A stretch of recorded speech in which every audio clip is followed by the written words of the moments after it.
शेख रशीद की लाल हवेली आज सुबह सील कर दी गई और महकमा औकाफ के एहलकार वहां पहुंचे और शेख रशीद साहब के पहुंचने से पहले और हवेली के अंदर मौजूद मुलाजमीन के पहुंचने से पहले इसको सील कर दिया गया और उसके ऊपर मोहर लगा दी गई और इसके बाद इसके सारे डॉक्यूमेंट सारी चीज़ें लेके वो वापस चले गए।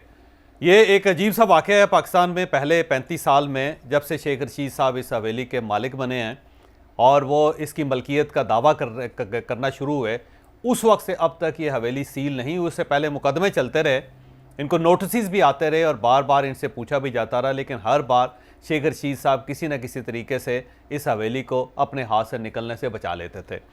लेकिन आज सुबह ये वाक़या भी हो गया कि शेख रशीद साहब की लाल हवेली को सील कर दिया गया और अब जाहिर है ये केस अदालतों में चलेगा और उसके बाद फ़ैसला होगा कि वाकई शेख रशीद साहब इसके मालिक हैं या नहीं हैं। क्योंकि ये हवेली एक बदकिस्मत हवेली है।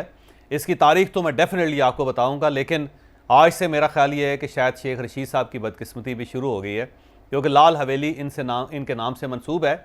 और जब आपके नाम से कोई मंसूब जायदाद या ज़मीन या फिर कोई और चीज़ जो आपसे मंसूब हो, जब वो आपके हाथ से निकलना शुरू हो जाए या उस पर कोई हाथ डाल दिया जाए, तो फिर इसका मतलब ये होता है कि सिलसिला आप तक भी पहुँच चुका है, अब आप भी उस सिलसिले का हिस्सा है। मैं बार बार ये कह रहा था कि जब इमरान खान साहब ने रेड लाइन इतनी क्रॉस कर ली कि उन्होंने कोई वापसी का रास्ता नहीं छोड़ा, तो अब उनके साथी, उनकी गिरफ्तारियां, उनके खिलाफ केसेस का सिलसिला शुरू हो चुका है।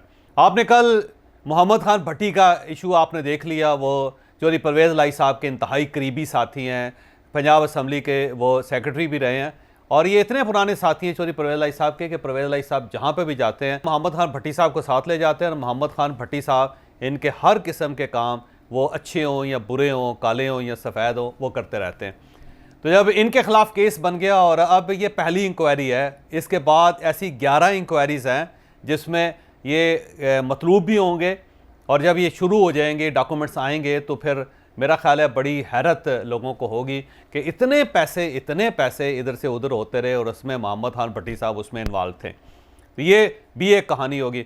उसके बाद शेख रशीद साहब, ज़ाहिर है शेख रशीद साहब तो फ़ौज के तर्जुमान भी होते थे, अपने तौर पे ख़ुद ही तर्जुमान होते थे। फिर वो इमरान खान साहब के साथी भी और हर जगह पे जहाँ पे इमरान खान साहब को ज़रूरत पड़ती थी ये एक ललकार लगा देते थे, एक भड़क मार देते थे। तो अब मेरा ख्याल है इनकी भड़कों का जो सिलसिला है वो भी रुकने वाला है। इसके बाद शेख रशीद साहब सिर्फ अपनी धोती, अपनी शलवार या अपनी चादर बचाते हुए नज़र आएंगे। वो इमरान खान साहब से डिस्टेंस पे चले जाएंगे, आप देखिएगा कुछ अर्से बाद। बल्कि यही शेख रशीद साहब होंगे जो प्रेस कॉन्फ्रेंस करके आपको ये बता रहे होंगे कि मैंने इमरान खान साहब को इस बात से भी रोका था, मैंने इमरान खान को इस बात से भी रोका था, मैंने यहाँ पे भी समझाया था, मैंने यहाँ पे भी समझाया था। और ये इमरान खान साहब ने ये क्या फ़ौज के साथ मत्था लगा लिया, ये तो मैं इनको रोकता रहता था कि पाकिस्तान फ़ौज जो है वो बड़ी मजबूत इदारा है, उसके बारे में बात नहीं होनी चाहिए। और ये इमरान खान साहब ने रेड लाइन क्रॉस की है और मेरी हदायत पे अमल नहीं किया। ये देखिएगा शेख रशीद साहब प्रेस कॉन्फ्रेंस करके ये बताएंगे और पुराने कारनामे भी अपने बताएंगे कि कहाँ कहाँ उन्होंने जब वफाकी हुकूमत का हिस्सा होते थे तो इन्होंने इमरान खान साहब को रोका था कि ये काम नहीं करना चाहिए, वो काम नहीं करना चाहिए। तो आपको शेख रशीद साहब का दिल भी अब पलटता हुआ, बदलता हुआ नज़र आएगा। उसके बाद ज़ाहिर है चौधरी परवेज़ लाई साहब भी आप देखिएगा करीब, वो जो इससे पहले जो फरमा चुके हैं कि इमरान खान साहब की औकात क्या है, ये जनाब बाजवा साहब का नाम क्यों ले रहे हैं, तो अभी भी कुछ दिनों बाद आपको ये दोबारा चौधरी परवेज़ लाई साहब की आवाज़ में या मुंह पे या इनकी ज़ुबान में ये सारी चीज़ें आपको सुनाई देंगे कि वो दोबारा पुराना जिक्र करेंगे कि मैंने रोका था इनको, इमरान खान साहब को ऐसा ना करें, वैसा ना करें, और ये करते चले गए। फिर आप देखिएगा ब्रिगेडियर एजाज शाह साहब, वो भी आपको अब अनकरीब सच बोलते हुए नज़र आएंगे। फिर शाह महमूद कुरैशी साहब जो हैं वो भी कहते हुए नज़र आएंगे कि मेरा बहुत डिफरेंस था इमरान खान साहब के साथ और मैंने इनको बड़ा समझाया था लेकिन ये समझे नहीं हैं। परवेज़ खटक साहब जो हैं वो बड़े बाकिरदार आदमी, मैं उनकी बहुत एहतराम करता हूँ, बड़ी इज़्ज़त करता हूँ, इसमें कोई शक नहीं कि वो बहुत करीब है इमरान खान साहब के और इमरान खान साहब ने उनके साथ कोई वफा भी नहीं की, उनको दूसरी बार चीफ मिनिस्टर नहीं बनाया। जबकि खैबर पख्तूनख्वा में ये परवेज़ खटक की कारकर्दगी थी जिसकी वजह से दोबारा हुकूमत मिली थी PTI को, लेकिन इसके बावजूद उनको साइड पे कर दिया गया था, कॉर्नर कर दिया गया था, रैक में रख दिया गया था। और जब भी जनाब बाजवा साहब इमरान खान साहब से कहते थे कि ये आपका एसेट है, इसको इस्तेमाल करें, आप क्यों इनको साइड पर रखते हैं, तो इमरान खान साहब कहते थे कि ये मेरी बात नहीं मानता। तो वो परवेज़ खटक साहब जो बड़े बाकिरदार आदमी हैं और वो वफा कर रहे हैं इमरान खान साहब के साथ, मेरा ख्याल अनकरीब आपको वो भी बोलते हुए नज़र आएंगे और वो बताएंगे कि कहाँ कहाँ उन्होंने इमरान खान को समझाने की कोशिश की, लेकिन इमरान खान साहब नहीं समझे। अली ज़ैदी साहब बहुत करीबी साथी हैं इमरान खान साहब के, लेकिन आप देखिएगा कि अली ज़ैदी साहब भी फैसल वाडा साहब की तरह सच बोलते हुए आपको नज़र आएंगे। फिर हमाद अज़हर साहब हैं, बहुत सारे लोग हैं, बहुत सारे लोग अब आपको बोलते हुए नज़र आएंगे। और इसके साथ साथ कई ऐसे चेहरे सामने आएंगे कि जिनके नाम से, जिनकी शक्लों से लोग वाकिफ़ ही नहीं हैं। वो जब वो आएंगे सामने और वो बोलना शुरू करेंगे तो मेरा ख्याल है आप सब लोग हैरान हो जाएंगे। लिहाजा आने वाले दिनों में एक बड़ा ही इनकलाबी किस्म का दौर आएगा, जिसमें बहुत सारे लोग ऐसे ऐसे सच बोलेंगे कि जिनके बारे में मेरा नहीं ख्याल कि पीटीआई की अपनी क़यादत को भी पता था कि ये भी सच था। तो ये सच आने वाले दिनों में सामने आएंगे और उस सूरत हाल में ज़ाहिर शेख रशीद भी शिकार हो चुके हैं। लाल हवेली उनसे निकल गई है और सिर्फ लाल हवेली का इशू नहीं है, इन्होंने 139 कनाल ज़मीन जो रिंग रोड के ऊपर थी, आपने याद होगा कि रिंग रोड का एक स्कैंडल आया था, उसमें 139 कनाल ज़मीन उन्होंने बेची थी, जिसमें 45 लाख रुपए पर कनाल ये ज़मीन बिकी थी। ज़मीन लीगल थी, पैसे भी इनको लीगल मिले थे, लेकिन इशू ये था कि वहाँ पे ज़मीन की कीमत 5 लाख कनाल थी। तो 5 लाख कनाल की ज़मीन 45 लाख रुपए कनाल जब बिकी तो वो जो एक बड़ा स्कैंडल है वो भी अनकरीब सामने आएगा और आप बड़े हैरान होंगे कि शेख रशीद साहब ने एक ही रात के अंदर इतना पैसा लपेट लिया। और उसके बाद जिस शख्स ने वो ज़मीन ख़रीदी थी उसको एयरलाइन का लाइसेंस दे दिया गया था। और वो जो एयरलाइन का लाइसेंस कैसे मिला, मलिक तहसीन नाम है उनका, तहसीन अवान, मलिक तहसीन अवान। वो मलिक तहसीन अवान साहब का क्या स्कैंडल था, उन्होंने कहाँ से ज़मीन ख़रीदी, कहाँ बेची, उसके बाद वो पैसा कहाँ आया, पैसा कहाँ गया, तो बहुत सारी चीज़ें आने वाले दिनों में सामने आएंगे। अब हम लाल हवेली की तरफ आते हैं। लाल हवेली एक बदकिस्मत हवेली है। ये हवेली एक बहुत बड़ा ताजर था, बड़ा बिजनेसमैन था सब कॉन्टिनेंट का, उसका नाम था धनराज सहगल। ये पाकिस्तान बनने से पहले, पार्टीशन से पहले बड़ा ही मशहूर ताजर था। तो धनराज सहगल जब ज़ाहिर है वो अमीर आदमी था, तो अमीर लोग हमेशा मुजरे भी देखते हैं, उन्हें गाना सुनने का बड़ा शौक़ होता है, उन्हें रक़्स की महफ़िलों में जाने का बड़ा शौक़ होता है। तो धनराज सहगल भी उसे गाना सुनने का, रक़्स देखने का बड़ा शौक़ था। तो सियालकोट में उसके सामने एक तवाइफ आई जिसका नाम बुधा भाई था। तो उसने बुधा भाई को देखा और उन दोनों की आंखें एक दूसरे के साथ टकराई और उस दोनों को मोहब्बत हो गई। अमूमन ऐसी कहानियों के अंदर मोहब्बत फौरी तौर पे हो जाती है, तो उनको भी मोहब्बत हो गई और फिर धनराज सहगल ने बुधा भाई के साथ शादी कर ली। अब बुधा भाई मुसलमान थी और धनराज सहगल जो है वो हिंदू था।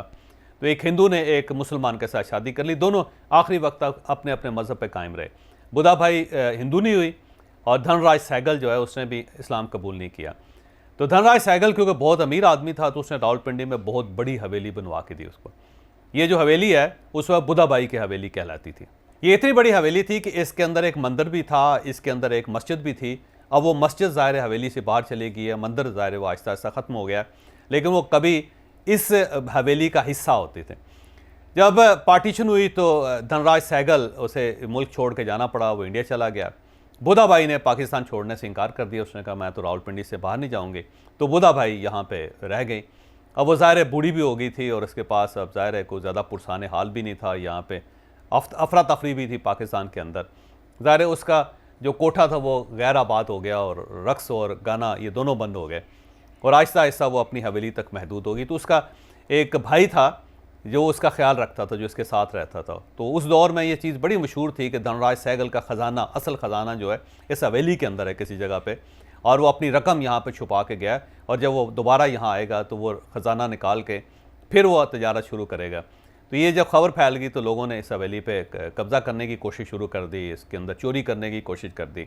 तो एक रात चोर आए और ये जो भाई था बुधा भाई का वो जाग गया, तो उसे चोरों ने कत्ल कर दिया।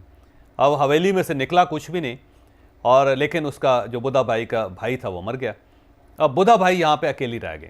जब वो अकेली रह गई तो उसे फ़ील ये हुआ कि मैं शायद ज़्यादा अरसा नहीं बच सकूँगी, क्योंकि मैं एक हिंदू की बीवी भी थी और मेरा ज़ाहिर किरदार भी ऐसा नहीं था कि जिसे को बहुत ज़्यादा अप्रिशिएट किया जाए कि इस्लामी माशरे में। दूसरा वो मायूस भी बहुत ज़्यादा हो गई थी, ज़ाहिर मायूसी भी थी उसमें। तो एक रात वो अपनी हवेली से निकली और फिर उसके बाद दोबारा वापस नहीं आई। वो कहाँ चली गई, वो ज़िंदा रही, वो मर गई, उसे किसी ने मार दिया, उसे किसी ने अगवा कर लिया, इसके बारे में कोई इंफॉर्मेशन नहीं है। बहरहाल वो गायब हो गई और उसके बाद दोबारा कभी वो वापस नहीं आई। लेकिन यहाँ पे मैं आपको एक और दिलचस्प बात भी बताता चलूँगा। बुधा भाई का एक बेटा भी था और वो बेटा जो था किसकी औलाद था ये नहीं पता किसी को भी, लेकिन वो मुद्दत बाद वो बेटा वापस आया इस हवेली में। वो मैं आगे चल के आपको वाक़या सुनाता हूँ कि वो बड़ा एक मेरा ख़्याल है बड़ा अफसोसनाक वाक़या है कि उसका बेटा जब वापस आया तो क्या हुआ। बहरहाल शेख रशीद साहब इसी हवेली के पीछे गली में रहते थे, छोटा सा घर था इनका, और ये शेख बरादरी थी, ये रेशम का काम करते थे और इसी टाइप का जैसे अमूमन शेख बरादरियाँ काम करती हैं तो ये भी करते थे। स्टूडेंट थे ये पॉलीटेक्निकल रावलपिंडी में, वहाँ इन्होंने स्टूडेंट पॉलिटिक्स में हिस्सा लिया, थोड़े थोड़े पॉपुलर होने शुरू हुए, फिर इनको शौक़ हो गया पॉलिटिक्स में आने का, तो अब इन्होंने फ़ैसला कर लिया कि ये सियासतदान बनेंगे और इसी हवेली के आगे पीछे घूमते फिरते इन्होंने अपनी ज़िंदगी गुजारी थी, यहीं पे बड़े हुए थे। तो इनको हवेली बड़ी हॉन्ट करती थी, बड़ा इनको अच्छा लगता था इस हवेली, इनको अट्रैक्शन फ़ील होती थी। जब फिर ये सियासत में आए और ये कामयाब हो गए तो फिर उन्होंने हवेली शेख रशीद साहब के बकौल मैंने 5 लाख रुपए में ख़रीद ली, जबकि औकाफ़ का ये कहना है कि ये औकाफ़ की हवेली थी, इसमें शेख रशीद साहब का कोई अमल दखल नहीं था क्योंकि बुधा बाई मौजूद नहीं थी, और जब मालिक नहीं थी तो फिर ये ख़रीदी कैसे जा सकती है और बेची कैसे जा सकती है, ये एक मिस्ट्री है कि जब मालिक थी नहीं तो शेख रशीद साहब ने किससे ये हवेली ख़रीद ली। बहरहाल इसके कुछ डॉक्यूमेंट बने, उन डॉक्यूमेंट्स में एक डॉक्यूमेंट ये भी है कि 5 मरले ज़मीन जो है इस हवेली की वो शेख रशीद साहब के नाम ट्रांसफ़र हुई और आहिस्ता आहिस्ता पूरी हवेली शेख रशीद साहब के कब्ज़े में चलेगी। अब ये अल्लाह बेहतर जानता है कि हवेली कैसे शेख रशीद साहब के पास आ गई, क्योंकि बुधा बाई के साथ बज़ाहिर शेख रशीद साहब को ताल्लुक़ बनता नहीं है और ना ही बुधा बाई ने ये ज़मीन या ये हवेली फ़रोख्त की थी। और धनराज ज़ाहिर है वो इंडिया चला गया था, उसका भी ज़ाहिर अमल दखल नहीं था। तो शेख रशीद साहब ने किससे ख़रीदी, कैसे ख़रीदी, ये एक मिस्ट्री है जो ज़ाहिर शेख रशीद साहब भी इसके बारे में बता सकते हैं। बहरहाल अब उस लड़के की तरफ आते हैं जिसके बारे में कहा जाता है कि वो बुधा बाई का बेटा था। तो एक बार शेख रशीद साहब के बकौल के एक ऑफ़िसर आया, अब वो अफसर कौन था ये मैं सरदस आपको नहीं बता सकता। बहरहाल एक बड़ा अफसर था, तो वो आया, उसने शेख रशीद से मुलाकात की और उसने कहा कि बुधा बाई मेरी माँ थे और मेरी पैदाइश इसी हवेली में हुई है, तो मैं बुधा बाई का बेडरूम देखना चाहता हूँ। तो शेख रशीद साहब उसको साथ ले गए और वो जो बेडरूम कभी बुधा बाई का होता था वहाँ बैठ के लड़का बड़ी देर तक रोता रहा और उसके बाद उसने सारी दीवारों पे हाथ फेरा, पूरी हवेली का चक्कर लगा और उसके बाद वहाँ से चला गया। यानी ये कहा जा सकता है कि बुधा बाई की एक औलाद भी मौजूद है दुनिया में। अब वो औलाद भी क्लेम कर सकती थी ये हवेली को, लेकिन उसने ये क्लेम नहीं किया। मेरा एक ट्रेजेडी है, बुधा भाई, लाल हवेली और धनराज सहगल और ये सब लोग। अब यहाँ पे ये भी आपको बताता चलूँ कि जहाँ बेडरूम था का बुधा बाई का, उस बेडरूम पे बुधा बाई ने एक फ़िक्रा लिखा हुआ था उस दौर में। उसमें उसने कहा था कि मैं अपनी हर चीज़ शेयर कर सकती हूँ सिवाय मज़हब के। मज़हब जो मेरा ईमान है मैं उसे किसी के साथ शेयर नहीं करती। तो ये उस औरत का गो उसका पेशा को बहुत अच्छा नहीं था, लेकिन उसका जो ईमान है उसको सलाम करने को दिल करता है कि इतनी पक्की औरत थी कि उसने इतने बड़े ताजर के साथ शादी की, लेकिन इसके बावजूद उसने अपना मज़हब तब्दील नहीं किया था और मज़हब के बारे में उसका ये कहना था कि मैं मज़हब किसी के साथ शेयर नहीं कर सकती। तो ये बड़ी एक ट्रेजिक स्टोरी है लाल हवेली की।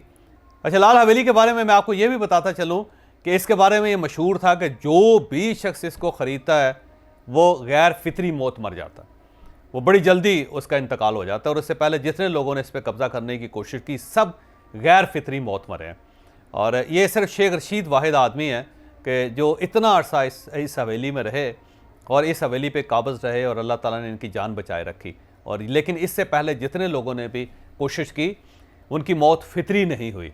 तो ये शेख रशीद मेरा ख़्याल है शायद इनके ऊपर किसी की दुआ है, या मेरा ख़्याल है ये जो नहूसत है उससे बड़े आदमी हैं कि जो बुधा बाई की या इस लाल हवेली की जो नहूसत थी उसने इनके ऊपर असर नहीं किया।